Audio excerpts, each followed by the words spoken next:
Welcome back to MVM. Today we're going to take a look at the upcoming game Zodiac War. In this game, you're going to take on the role of one of the characters related to astrological symbols and do battle with the other characters at the table. Now, this is not a physical, tactical battle. You'll be battling over a zodiac wheel that is in the middle of the table, trying to align the signs and the planets and the elements together in order to score the most points for your astrology character. Now, this game can support up to 4 players, and you're going to see a 4-player game set out in front of me. I've chosen 4 characters to represent the 4 players at the game, but there are a variety of other player boards available. In fact, there is a player board for every one of these zodiac symbols. So you're going to be able to choose which character kind of meets your own personality, or even the one that meets your specific sign. And in fact, these were heavily researched, as in the powers of the different zodiacs are going to actually reflect the personalities of these characters according to astrology. And each one of these is going to come with a little bit of history about the astrology sign and a special power. So you are going to have an asymmetric setup at the beginning of the game, and you can either deal these out randomly, draft them, or just let each player choose one. You're going to set this in front of you, and then you're going to draw 5 cards from the tarot deck. Now, this is actually a fully functional tarot card deck, but it does have a few additional elements that you're going to be able to use over the course of the game. In addition, you're going to seed the board by placing your character rings on both your planet and your astrology symbol. The goal over the game is to get these things lined up together. In addition, once you've determined who the first player is going to be, you're going to start the board setup so that the player to the right, who would be the last player, is going to have their symbols already matching for the start of the game. Now let's talk about that ring in a little bit of closer detail. You're going to see 3 rings, and these can actually rotate as you play the game. You're going to see the 12 planets, you're going to see the signs in the middle, and you're going to see the elements within the middle of that.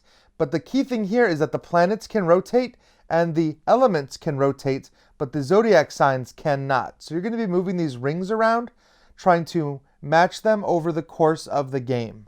The last things you're going to see along the outside of the board are the faith tokens, which you can collect and spend as a currency, and the star crystals, which are going to be placed on your personal constellation.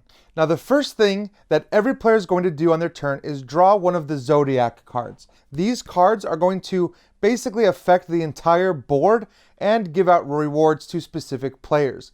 Whoever the active player is going to get a little bit better of a bonus, but they're not going to necessarily get to control the way the board shifts by drawing one of these cards. Now, the first thing that you do when you draw one of these cards is rotate the inside elemental ring a certain number of spaces. Then you're going to rotate the outer ring until the depicted planet is lined up with your astrology sign. So I'm Taurus. I would take the planet Jupiter and I would rotate this ring all the way around until Jupiter and Taurus were lined up together. Now, if that movement required me to spin this circle at least 6 spaces, I would get a special reward that's printed here inside this circle. Of course, you can kind of try to plan for this by playing cards to make sure the ring is as far away as possible, but you never really know how many it's going to require you to move. Then you're going to trigger the effect of whatever the card is, and you're going to gain a reward. Whoever the active player is always going to get the top reward printed on a card.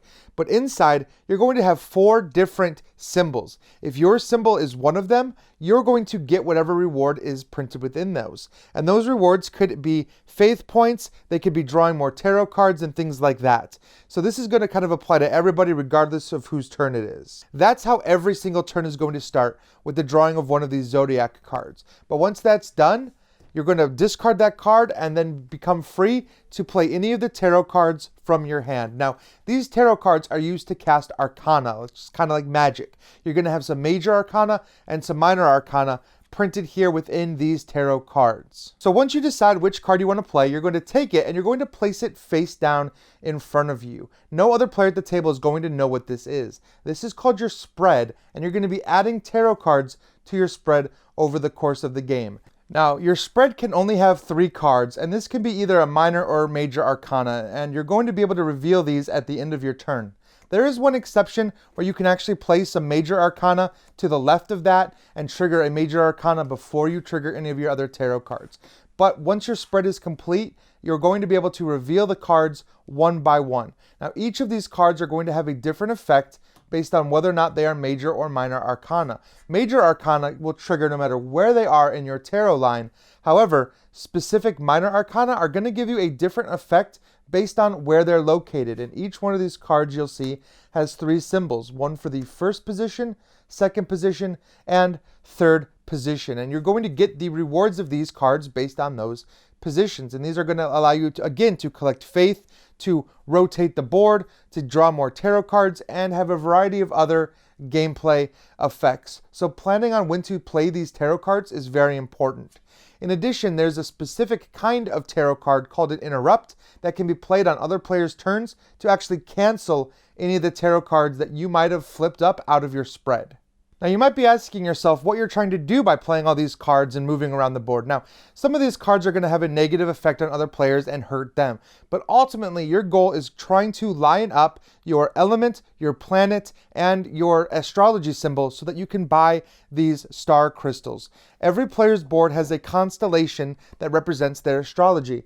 You're going to see 3 bright stars that can hold star crystals. If you ever finish your constellation with 3 star crystals, you win the game. Now, the only way to buy these star crystals is to have perfectly lined up the board with all 3 of your relevant symbols. Now, you can use those tarot cards to do that. You can hope that the Zodiac card maybe did that, but if you're perfectly in alignment, you can spend 10 faith and buy one of those star crystals. Now, if you're not perfectly in alignment, that's okay. By lining up different facets of your board, you can still earn minor rewards. You can get tarot cards, you can get faith, and things like that. So trying to line up at least your element with your sign or your planet with your sign, these things will still give you some sort of benefit. Now, even if somebody does get their 3rd star, the game does not end immediately. You're actually going to finish the round, so everyone has a chance to potentially at least tie and then go to one of the tiebreakers to try to win instead. But after you're done purchasing star crystals, if you can, and after you're done collecting your rewards, you can buy more tarot cards to replenish your hand, and then it's going to be the next player's turn. And turn order is going to just continue on, like I said, with each player drawing that Zodiac card and rotating around the board and doing different maneuvers on their turn. Now, a lot of these Arcana cards, like I said, can help you. They can also really hurt other players. You can steal faith from them. You can take cards from them. You can rearrange the board to make it a lot harder for them to match up their symbols and things like that. So there is a lot of take that element in the game. It's all about positioning those dials and trying to get the most rewards out of it on your turn. So the game definitely earns its title of Zodiac War. And there's a lot of content here as far as all of the different characters you can play. Each one, like I said, linked to a different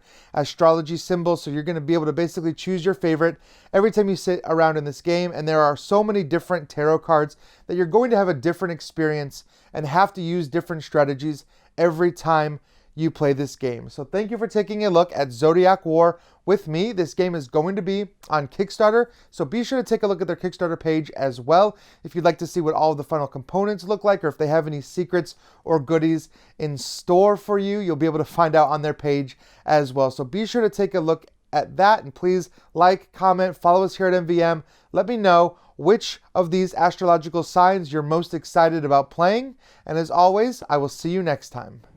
Hey everyone, if you guys enjoyed this video, please consider dinging the old bell below. That is going to help notify you of new videos that are uploaded to our channel. And as always, give us a like, subscribe to our channel, and please consider watching all of our videos, one of which you can see right here to my left.